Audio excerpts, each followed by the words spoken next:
Dalam kehidupan yang serba cepat ini, seringkali kita terlena dengan gemerlap dunia. Hiasan-hiasan duniawi, mulai dari harta benda hingga status sosial, menawarkan janji kebahagiaan dan kepuasan.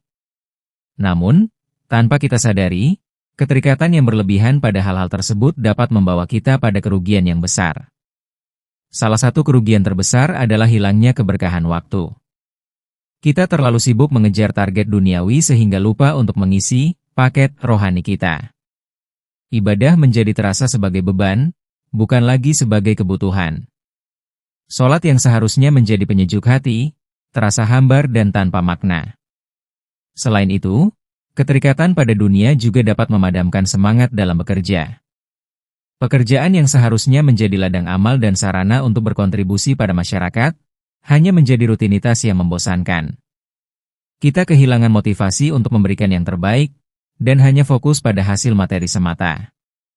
Kerugian lainnya adalah hilangnya kepedulian terhadap sesama. Kita menjadi individualistis dan hanya memikirkan diri sendiri. Bermasyarakat menjadi kegiatan yang melelahkan, dan kita enggan untuk terlibat dalam kegiatan sosial. Bahkan, kepedulian terhadap keluarga pun mulai memudar. Kita lebih memilih untuk menghabiskan waktu dengan gadget atau mengejar kesenangan pribadi daripada quality time bersama keluarga. Keterikatan pada hiasan dunia memang menawarkan kesenangan sesaat, namun pada akhirnya hanya meninggalkan kekosongan dan penyesalan.